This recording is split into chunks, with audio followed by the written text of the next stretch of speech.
Hello, everybody, and welcome to another video of Green Square Talks Battlebots. Joining me today, we have Pory Nog and Bbbnpodcasts. How are you both doing today? I'm doing really good right now. Doing good.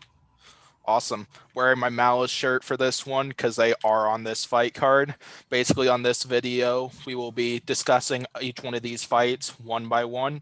And just to warn you, if you haven't seen this video or haven't seen this episode of BattleBots, this video will be full of spoilers. So you have been warned. I think I'm wearing a team shirt actually. Oh yeah, I'm wearing a Deep Six shirt, but they're not in the competition, so.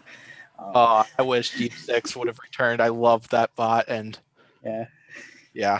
Really fun.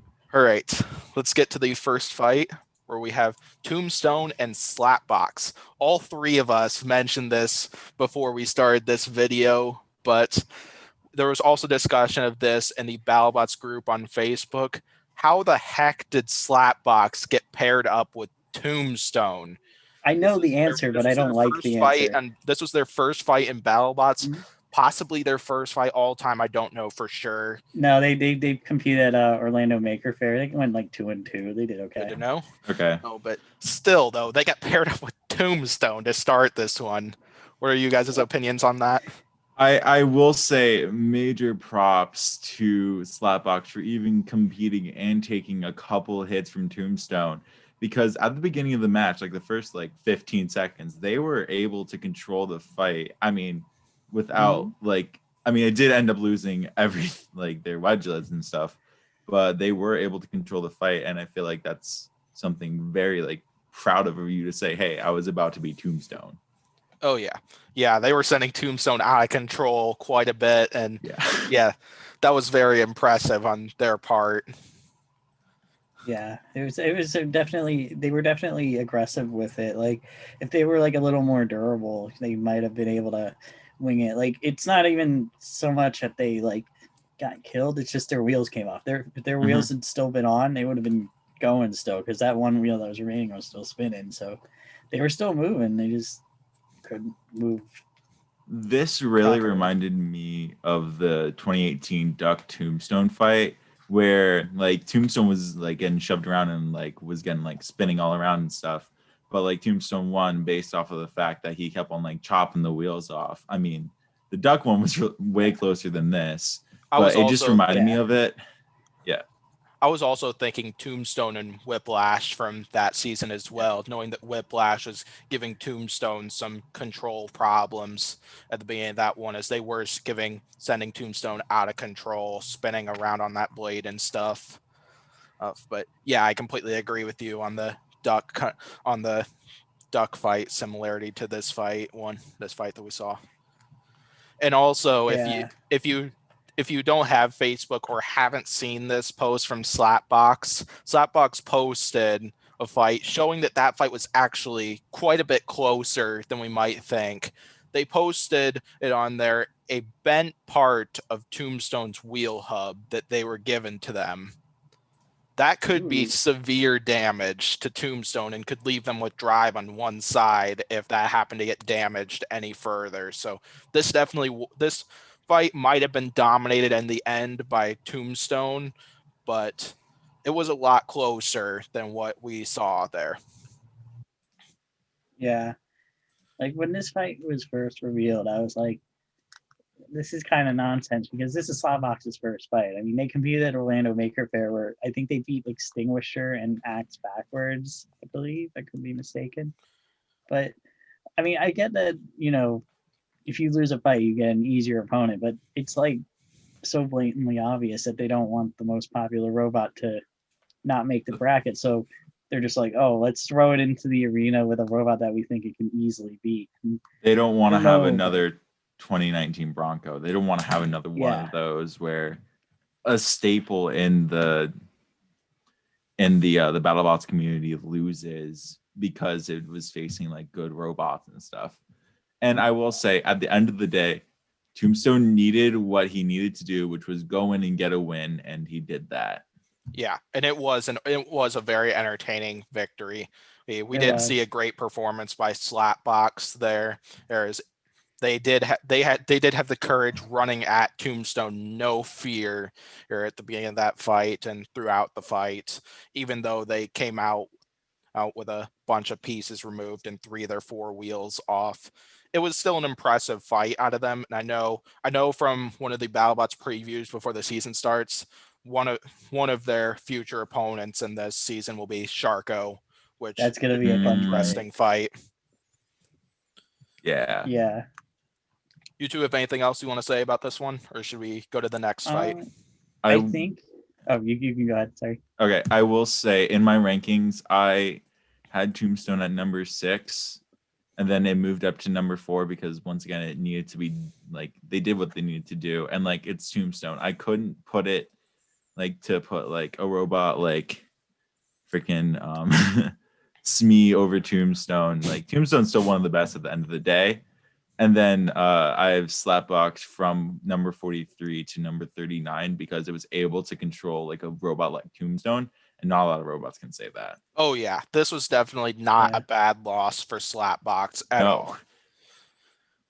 Yeah, anything else, Pory? Yeah, I think if they look at this fight, like let's say Slapbox like beats Sharko and then it like loses its next fight, I think it should be considered above most other 1 and 3 robots, because I mean I feel like there's probably going to be 1 or 2 1 and 3 robots that get into the bracket. Like if Tombstone loses its next fight, if they don't give it like Bale Spear or something, then they're gonna like probably be like, oh, he won a fight, he should get into the bracket. I mean, I'm already expecting Tombstone, even if it goes 2 and 1, to get in above some 3 and 0 bots, because Tombstone has to have a high seed or something, which I don't agree with as well, but it's whatever.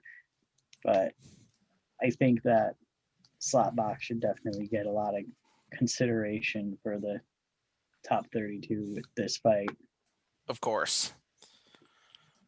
All right, next fight, we got Slamo and Pain Train.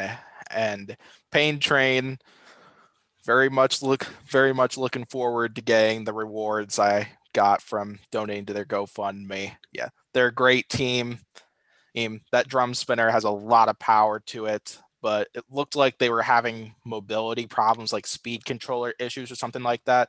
Kind of like what my dad saw, like when we were watching these fights, was that they could really only turn in one direction, like one wheel was working at one time or something like that. That was kind of a good way to kind of like his description of how they were moving throughout the fight. Yeah.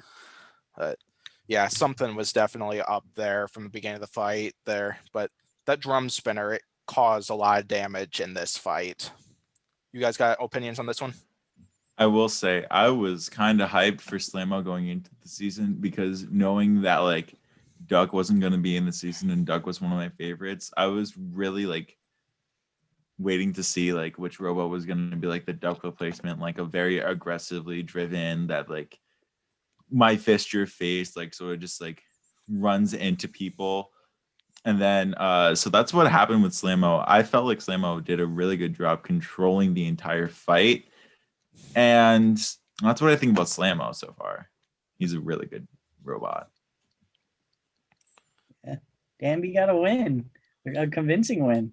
I mean, Yeah. he got wins the last 2 seasons, but here's a big question that we all should answer: has the Danby curse been reversed or not?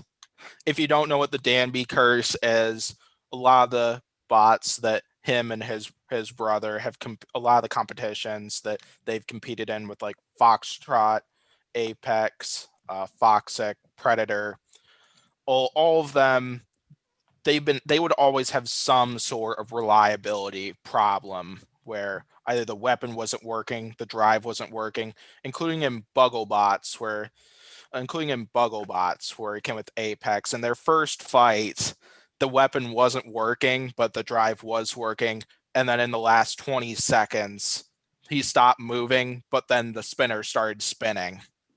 Yeah. And so on. Yeah, that's kind of like a good description of the Danby curse if you don't know what that is. So let's have all 3 of us answer that question. Do you think the Danby curse is over for Craig Danby? Yes.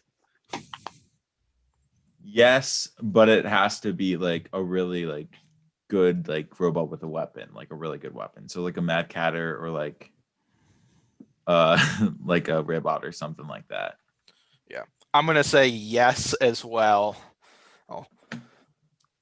Yeah, so that was a very impressive win, and honestly for both bots too, as I feel like Pain Train can fix those mobility problems that they were having, because they did scar up that plow up front on Slamo there. So that drum spinner could definitely cause a lot of damage, and I bet we will see big things out of both bots coming in the. We got a suplex.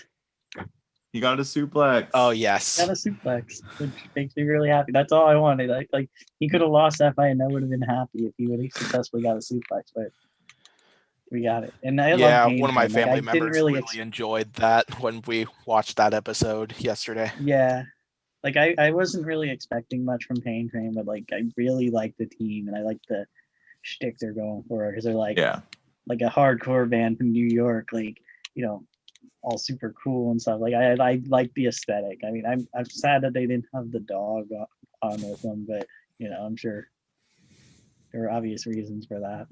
And like something about something about Pain Train that like really worries me is it doesn't seem like it can get like a lot of big hits in. Like it got one big hit which disabled one of like the little lifting forks on Slamo, but that's because Slamo was going into it and like trying to disable the weapon.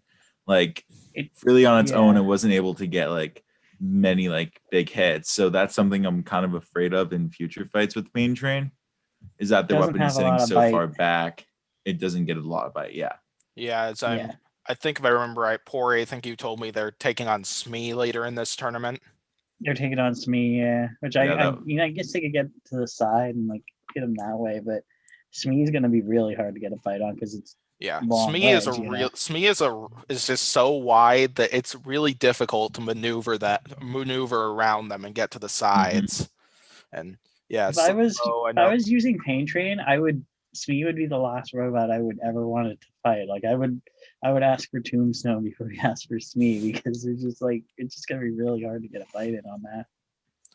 Yeah, and we know Slamo will take on Witch Doctor at some point in the tournament, but I think that's gonna be later in the tournament. I don't know how long though. But that should still be an exciting fight.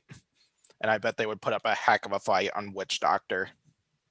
I want to see him suplex Witch Doctor. Oh, that would be awesome. That would be sick. Yes, it would. All right. You guys have anything else you want to say about this one, or should we go to the next fight? For my rankings, I have Pain Train at 52. Pain Train actually didn't move at all from like last week. It just sort of stayed the same.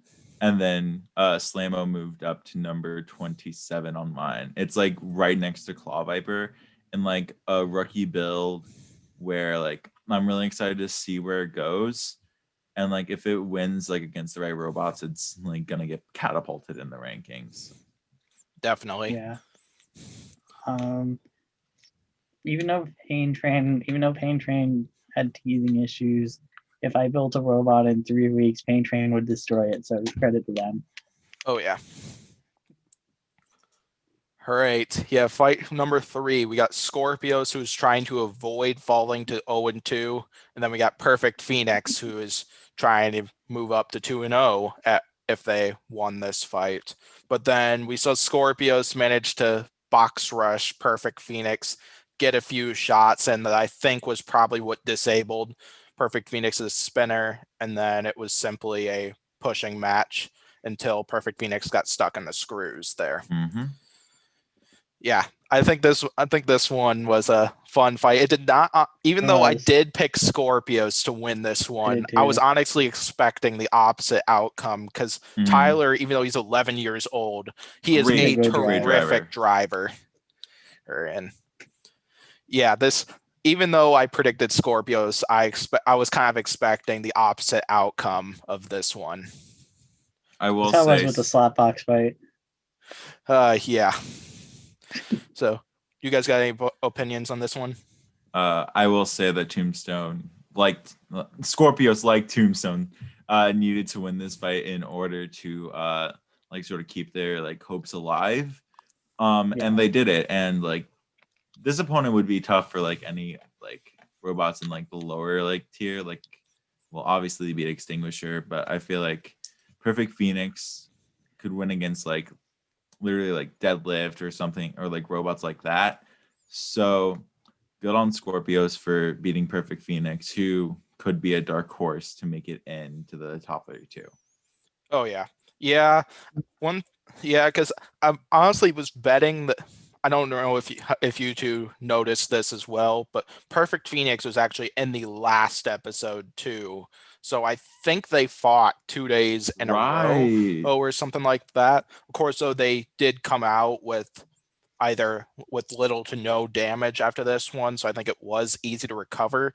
But could we possibly compare this to Battlebots, where he took on K2 in the grand final episode, took out K2, but took some major damage, and then they fought Limpet in the final 4 of that episode, and Limpet managed to remove a wheel that K2 did damage on. So this possibly could be a situation where Extinguisher may have, even though they didn't land a hammer shot, may have done more damage than what they anticipated. Yeah, what they anticipated, but I don't know for sure, as Tyler and Ray Billings would know the answer to that a lot better than I would.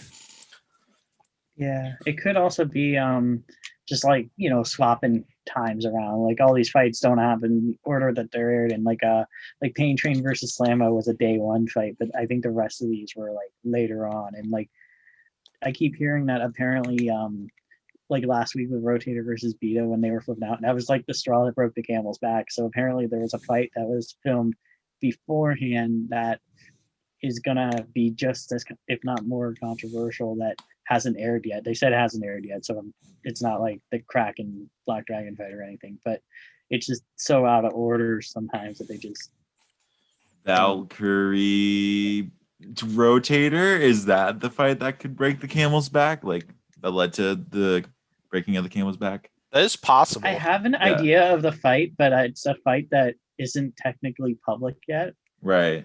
Because somebody leaked the first day, and there's still 2 fights from the first day that haven't been aired. One of them's on the calendar, so I guess it's public. It's Axolotl versus War Easy, but I don't think it's that one. I think it's the other one. That's I'm looking forward to those two. We haven't seen them yet, and those are 2 bots that I really want to see fight for the first time. Yeah. I will say that Scorpios, in my mind, didn't do a lot of damage, but Scorpios is just really good at keeping like control of like a robot and staying aggressive on a robot. Like they don't need to do much damage when you're getting scoring points on like the other scores if it's a judge's decision. Yeah, I'm not sure how much visible. I don't think there was much visible damage that we saw them do on Perfect Phoenix. I wouldn't doubt that it was their saw that got to the internals and caused them to start smoking and that weapon to stop, but you never really know. Yeah, I haven't seen much details from Perfect Phoenix at the end of this fight. No. Yeah, I'm not sure, because maybe it has something to do with how you see under the blade, like that silver piece, like is that a motor? I don't know. Because Extinguisher did mention in their game plan when they fought Perfect Phoenix in the last episode that Perfect Phoenix is not well armored on tops, which is why they went to box rush, and probably a good reason why Scorpios tried to box rush Perfect Phoenix there, or which could be a possible explanation for what you're trying to say, Pory. Yeah, that's what I'm thinking.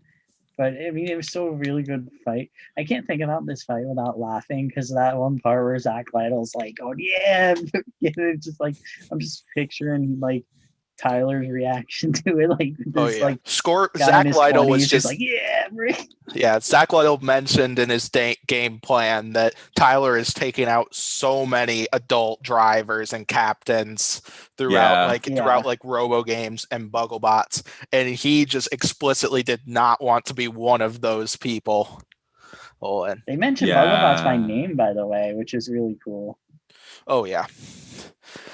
Yeah, I bet Perfect Phoenix will be able to come back from that loss and be able to make the top 32. Same thing with Right. Scorpio, says they clearly recovered very well after they got destroyed by Bloodsport in their first fight. And I bet this is the year where Scorpios makes the postseason. Yeah. Finally. Okay. Great. Yeah. Any other thoughts on this one? My rankings, Scorpios made number 18, moved up from, I believe, let me check. Moved up from number 21. And then I had Perfect Phoenix moved up from level number 39 to number 33 because it was able to get some like decent hits on them. Oh yeah. And the potential for there is really like big. Yeah, I've been waiting a while to see a design like Hazard back at Battlebots, even though, yeah, as Hazard was an amazing design. And then clearly this is a far improved and evolved version of that bot. It's great to see a destructive design like this here in Battlebots, including, yeah, along with Tyler's terrific driving skills. Even though they lost this fight, they are still a force to be reckoned with. Yeah. Yeah. All right, next we got Ribbot and Mad Catter. My favorite part of this episode had to be the race between two of the between a builder on each side on those mini bikes or whatever you call those things, tricycles or something. I don't know exactly what, just to determine who had to pick which weapon they would go with first, because both of these bots are interchangeable weapons designs. Mad Catter won it. Ribbot picked which weapon they were going with first and went with the vertical. Mad Catter responded with their vertical too. Right. That was what they were going to go for anyway. Pory Nog, you got any thoughts on this one since Ribbot is your favorite machine? I think it's very, very nice of Team Ribbot to let Mad Catter win. No, I'm kidding. No, it was a really, really good fight. Ribbot made a grave mistake by going after that mini bot and turning its back on Mad Catter. If it hadn't done that, it might have been able to win this. Yeah, I completely agree with that. Is Ribbot seemed to be winning almost all the weapon on weapon or just getting a ton of big hits with their weapon. Was that hit on the side that it got? Yeah, including that. But then when they turned towards the mini bot, that's really when the fight turned in this one, as Mad Catter got a big hit on there, and then it wasn't long before Ribbot's weapon stopped functioning. Ribbot wanted to be like Tombstone, wanted to take out a piece of Mad Catter's robot when it's very superficial, and then it ended up costing them. Yeah. I will say. I feel like Ribbot would have had a great chance at this one if they didn't go for the mini bot there. If they just targeted the mini bot at the end of the fight, like what they did with, I believe it was Shark Opry and Tracer, and then would have been this fight as well. I will say, last fight with Mad Catter, we saw that it could take a lot of hits from Fusion. Like we saw that the wedge module was very good defensively, and then this episode against Ribbot, this fight against Ribbot, we easily saw like Mad Catter dish out some big hits on Ribbot. So I feel like we've been able to see both sides of like what Mad Catter can do, and I think the potential for Mad Catter like far exceeds what I was expecting like at the beginning of the season. Here's a big question for you two as well. When the push fight was really going on in this fight, Ribbot was flipped over on their head, leaving them with a harder chance to be able to outpush Mad Catter. If Ribbot was flipped over, or if Ribbot was flipped right side up, is what I meant to say, and was in this push fight with Mad Catter, do you think the outcome of this fight would have changed? No. What do you think, Pory? Maybe. It's hard to say. I'm not sure which one would technically have more pushing power. I'm kind of leaning on Ribbot, but I don't think it would be by much. Yeah. I bet it would be probably a closer fight between the two of them, and yeah, it probably would have been a much closer fight if Ribbot managed to. Yeah, if Ribbot was right side up and was pushing Mad Catter around like that, but Yeah. yeah. Still, I did agree with the judge's decision for that fight. Yeah. I did too. Right. Sadly. So yeah. Rankings, PBBN podcast, assuming that I don't have any other thoughts.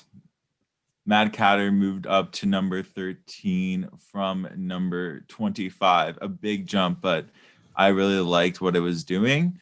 And then Ribbot stayed around the same. He was number 20 and now he's number 21. Okay. Perfect. And you got anything else, Pory? Sad. Yeah, I bet Ribbot will come back from this one. Yeah. And I bet both of them will have an excellent fight. Mad Catter's definitely in a good place to make the top 32. Even Ribbot is as well. I would not call this a bad loss. No. Yeah, as long as Ribbot does decently in its next fight, it should get it. And Mad Catter's pretty much in, and I mean, we know it's third fight, and I think it's gonna win that as well. So yeah, Mad Catter's probably gonna get a pretty high seed if I had to guess. Probably. Plus, Martin Mason is just great. I forgot to mention that. Oh my god. All right. Then next up, we got the bot I was looking forward to most in this competition. We got Chomp. Yeah, Chomp. Of course. Chomp. Chomp is a 500-pound robot here. If you don't know why they are 500 pounds and not at the 250-pound weight limit, walkers get a 100% weight bonus for being a walker because of the extra tech and stuff that goes into those things. And so Chomp got an extra 250 pounds to work with for this one. And that bot worked very well in this fight. They're up against Gamma 9, which we haven't seen Gamma 9 until 2018. That's another bot I was looking forward to see back, as they're here as a lifter rather than a crusher. So any thoughts on this one? All of my notes are about Chomp. And I do say Chomp is back and better than ever, I feel like. And the most terrifying thing about Chomp is that the hammer, one hammer shot went completely through Gamma 9's top armor and got stuck, which is genuinely terrifying. Thing's a beast. Yeah. Yeah, we saw Chomp get a ton of terrific hits in there. We saw Gamma 9 get some excellent control in there as... Yeah, I didn't think Chomp would be as vulnerable as it kind of was to control here, as we saw Gamma 9 getting underneath Chomp quite easily in this one. Though I will play devil's advocate. I feel like some of the reason why he was able to get Gamma 9 was be able to get under it is because the hammer, when the hammer fired, it was able to lift up the 500-pound robot a bit, so Gamma 9 could get under it. So that just means there's so much force in that hammer, and I want to see what it can go through because it just looks absolutely monstrous. Oh yeah, agreed. I'm surprised that Gamma 9 was able to lift Chomp as much as it could. I'm not saying Gamma 9. I expected them to be a weak lifter. I just didn't think they'd be able to lift a 500-pound robot like that. Right. They almost flipped him a few times. And also, I gotta say, this is probably my favorite fight of the season so far. Yeah, I don't know, but this was definitely my favorite fight of the episode. Season is possible in my opinion, as well. And yeah, if I normally judge these fights for myself with the Battlebots rules as the best I possibly can, and I would have scored this fight actually very close here. Oh yeah, as I would have 6-5. Yeah, 6-5 for me as well, as I would have Chomp getting all 5 points for damage, as while Gamma 9 did get a bunch of lifts, and I don't think they really did much damage to Chomp. No. Yeah. And then Gamma 9, I gave them all the aggression points, and then I gave Gamma 9 2-1 in favor of, or for control, it went 2-1 in favor of Gamma 9 for control. For this went one. 5-0 damage for Chomp. 2-1 aggression for Gamma 9, because aggression is with the primary weapon. So every time Chomp sunk its hammer into Gamma 9, that was a crushing point. And in Control, I just gave to Gamma 9 because realistically, Chomp can't really get control points that easily. Yeah, no. It's definitely hard to judge Chomp on the aggression and control categories. He's for this one, knowing that it's a walker and it's not exactly the fastest. Yeah. Right. There's like people in the Facebook group who are like mad at this decision because everyone has like a vendetta against Zoe and Chomp. Why? And they're like, well, Gamma 9 should have won. It's like, bro, Gamma 9 was literally dead at the end of the fight. Like, exactly. Like if the fight lasted 30 Chomp did a seconds. ton of visible damage to Gamma 9 in this one. There's like just a weird vendetta against Chomp because it's an experimental robot, and another reason that I don't feel like having your comments be full of angry like internet guys. So I won't say the other reason, but we all know what it is. Yeah. Still, Chomp did put up a heck of a fight on Gamma 9. This was, or even though Chomp did win this one. This was a very impressive performance out of Chomp. Like, this is one of very few times like we've seen a walker or a shuffler work so well. Yeah. So I'm very much looking forward to Chomp's next fight. So definitely, it's gonna kill Ghost Raptor. We know they'll go up against Ghost Raptor. So what do you got for rankings?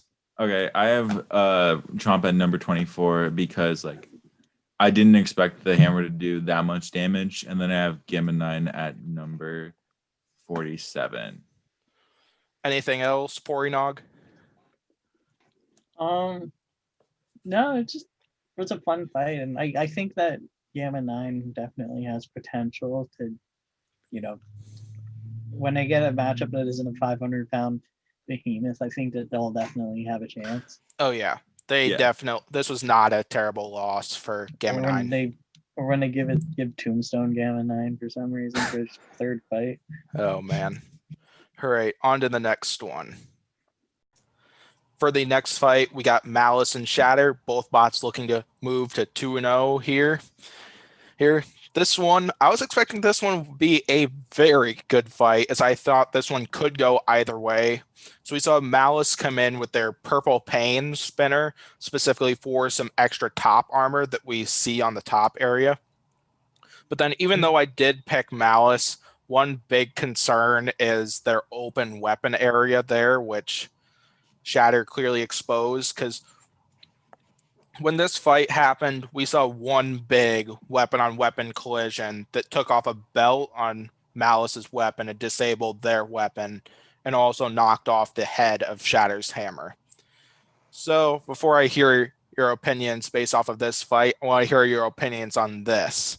There have been some disagreements and minor outrages over the decision for this fight. What did you guys think of the decision for this one? I think not Malice. I think Shatter should have won based on how they like still were able to do damage, even with their hammer being off. They were still able to be aggressive and keep on like firing shots, even though it was very superficial damage.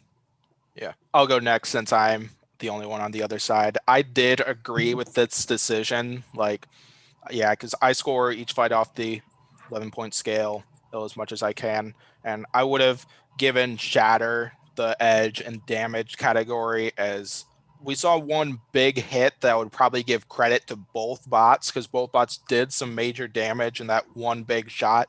But then Shatter was jabbing at Malice with the stick of that hammer for the rest of the fight. Yeah. Even though they did probably little to no damage with that, like, that's still some jabs. That's still some damage points. I would have scored damage in favor of Shatter 3-2. And then for control and aggression for both of those, I would give it to Malice 2-1.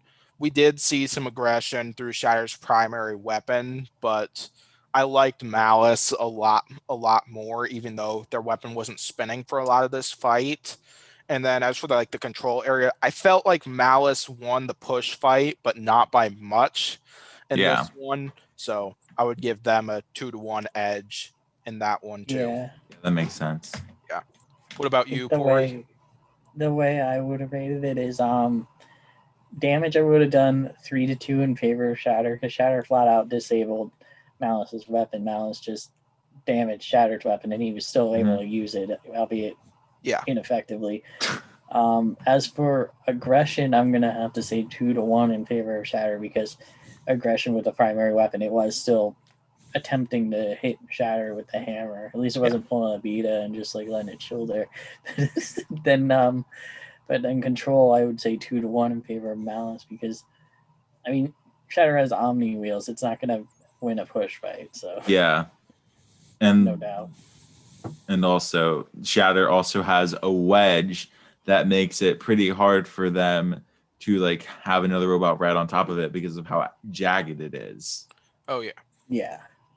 Yeah, even if this fight was scored in favor of Shatter, I would not be upset at all, as this was a very close fight, even with all the people complaining about it in multiple group chats I'm in on Facebook and on Instagram. Yeah, I'm not really mad about it. I disagree with it, but I think it's close enough that I can absolutely see where they were coming from with the other way. By the way, Jason doesn't miss once again. Jason, best judge confirmed. Yeah, this was not a bad loss for Shatter, even though Adam Wrigley did state during his post-fight interview that he disagreed with the decision as for the fight he drove there. But I still think even if Shatter goes like 2-1 or 1-2, like the selection committee and the people that like figure out the bracket for this one, they'll look at this fight. They wouldn't see this as a bad loss for Shatter. Right. Yeah, totally.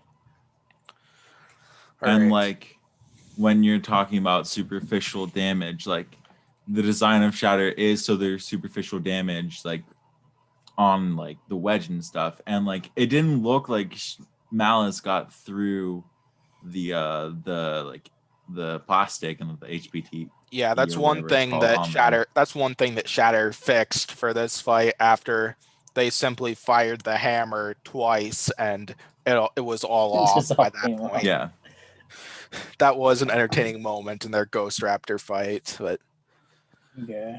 Good thing that Shatter fixed that, and I bet they will definitely come back from this one. I don't know who their third opponent is for here, but we know that Malice will take on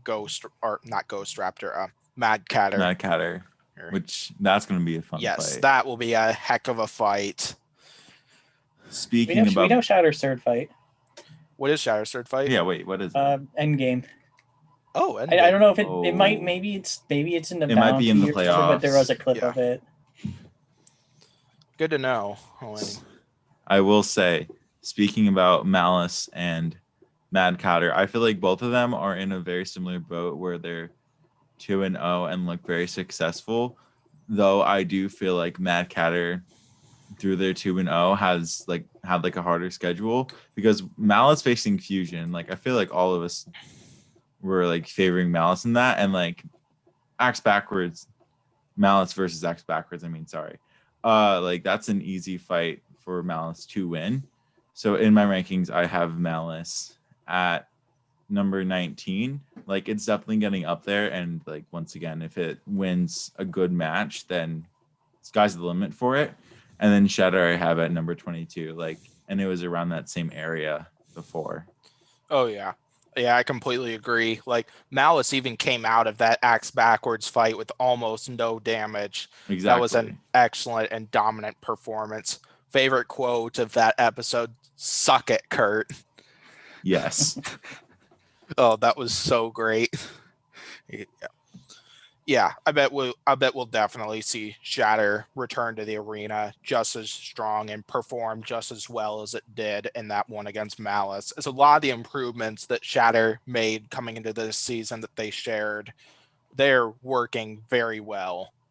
And Shatter is definitely not an easy bot to take down. No. Great. You got anything else, either of you two, or should we get to the main event? let's get to the main event. Main event time. We got Endgame and Bloodsport. And Endgame, we saw them come off of a very quick knockout against Tombstone in the first episode. Then Bloodsport returning from a dominant victory over Scorpios in the first episode. Two bots looking to advance to 2-0. And yeah, Endgame posted a lot of their damage stuff, reports and stuff, which I'll share those later. But do you two have any opinions on this fight? First of all, I feel like me personally, I feel like some of the Battlebots community, after it beating Tombstone, like everyone, like I feel like we overestimated Endgame, and like they're like, oh my gosh, they beat Tombstone, they're the best one. Like coming into this fight, I had Endgame ranked at number 4, like extremely high up there, and then like this fight goes to show that like Endgame still had like the same bit of like reliability issues as it did last year and the year before that. So it's just, for me, it's sort of proving that this isn't like a god robot now. It still has problems that it needs to deal with. Yeah, I was thinking, because I picked Bloodsport in my predictions for this main event, and one of the reasons why I picked Bloodsport for this one, even though Endgame definitely like would probably win a weapon on weapon exchange between these two bots, their fight with Tombstone, Endgame did win that one quickly, but we already knew about a lot of the capabilities that weapon has, as for what we saw them do against like Death Roll, Ribbot, Gruff, of Duck as well. But the real test that we didn't really see out of this one, which is why I voted against Endgame for my predictions for this one, is their durability and their reliability. We saw a lot of fights out of them last season where they simply like beat themselves. And one of the reasons why I picked Bloodsport for this one, I am based off of their damage report. I'm not sure exactly if I would call it like a reliability problem, but that's still very possible, because kind of like something they said was like one of their pulleys ended up breaking from like I believe like their own spinner after one of the big shots. Then when they went over one of the kill saw shafts, that was where they lost one of their wheels, and then eventually their speed controller on one side died and they ended up losing traction. In which, I believe that's a reasonable summary on some of the stuff that happened. But Endgame will definitely come back, as they fixed a lot of the problems they had, at least as for what they said in those posts. I bet Endgame will definitely come back from this loss here, and they're still in a really good place for the top 32. Yeah, I agree. Yeah, I was very impressed with Bloodsport. Because they went with a spinner where I believe those two like shorter edges, I believe that kind of like helps them with like balance, and it's like the team would have a much better knowledge than I would, and they held up so well to a few weapon on weapon exchanges from Endgame. Were able to stay right side up, and even though it looked like their weapon died for a short moment or something like that, it's possible that their weapon was overheating or something. This was still an impressive win for Bloodsport, and that thing has definitely been a menace all season so far. Two things about Bloodsport. When you were saying that their weapon was stopping, that's happened for them before. Like I think it happened, and like when they faced Lucky last year, where their weapon stopped and then started back up again because it was like overheating or something. I think it happened in their fight with Breakerbox as well. As well as that, and then I'm not sure if their weapon motors were overheating or if they took some sort of damage in one of the first two big hits or something, but it's something that Bloodsport could probably fix and stuff like that, because they were able to fix those problems that they had last season for their next few fights. And I feel like with this like type of blade configuration. It feels like it's more defensive towards like hammer and saw bots, because instead of only having like the long bar and having 2 points that you're gonna have to try to get through in order to get to the main bot, you have to go through 4 parts in order to get through the main like section of the bot. Definitely. Yeah. Got anything you want to say, Pory? Calling it now, Bloodsport makes the top 4. Yeah, I could We're all definitely. run- I see that. Yeah, I could definitely Doing see bold takes Bloodsport now, making yeah. the top 4. Like that is a much better bot from what we saw last season, Mhm. and yeah, I could definitely see them making like the top 4, or like whether you're meaning like the top 4 as in seeds or the top Like 4 top 4 in ranking. general. I'm thinking it makes the semis are better. Yeah. Yeah, I could Yeah, I can most agree with definitely that. see that. Like they've gotten 2 impressive knockouts so far. Mhm. And I'm looking forward to the video that they make on this, because they actually have a YouTube channel where they've been like breaking down every fight that they're in and all that, which is really fun. Yeah. Yeah, agreed. So my rankings, I have Endgame. Endgame was number 4. Now it's dropping to number 8, mainly because of the sort of like speed controller problems that they were having, and like still proving that they still have like problems they have to work on, which I'm sure they will improve. And then I have Bloodsport up from 11 to number 6 because it has 2 very impressive kills, and it might even be a top 4 seed if it beats like a Hydra, or like if it beats Sawblaze or something like that. I could totally see it being a top 4, and like it would be the top 4 that no one would expect. Oh yeah. Yeah, Bloodsport's definitely going to be another tough one to beat. And then Mhm. towards endgame here, I would not call this a bad loss either, No. because they did manage to land a ton of major shots. And of course, they got that very quick knockout on Tombstone at the beginning of the season. And so even though they didn't win this fight, I think they are still in a terrific place to make the top 32 this season. Like, I know we'll see Endgame take on Hypershock at some point in the season. I don't know about Bloodsport. Yeah. Oh yeah, also Shatter Yeah. as well. Shatter, yeah. I don't think we know any other Bloodsport fights, unless I'm forgetting one. Yeah, I think personally they should make Bloodsport fight Tombstone next, because it'd be like a good challenge for Ooh. both of them. that would be great. Because yeah, Endgame explicitly said in this one that one disadvantage they had in this fight compared to Tombstone is that Bloodsport, unless if their spinner is not working, they don't have any weak points on their bots, Exactly. which Yeah. is going to make Yeah. Bloodsport a very challenging opponent for them. That would probably be a big challenge for Tombstone as well if these two fought. Yeah, Mhm. it'd be a good fight. I mean, I know they're probably gonna like throw Tombstone in the arena with like Grabot or something, but they should throw him in with Bloodsport, in my opinion. Yeah. I feel like we could see Tombstone getting a much harder opponent after they got a victory like that, but I don't. Yeah. I doubt they're Mhm. gonna. I doubt Tombstone's gonna get an easy third opponent, but you never know. I hope not. I'll be upset if they do. Yeah, very much so. You two have anything else you want to say about this fight or the fight card? No, not really, but I'm excited for the weeks to come. Yeah, it's gonna be good. Yeah, same here. This was a fantastic episode. I can't wait for Fight Card 5 to come out and so on. So thank you for watching this video. Thank you for joining me, Pory and BBBN. And it was great having you two here and great to hear other people's opinions on stuff. I will hopefully see you for the next video.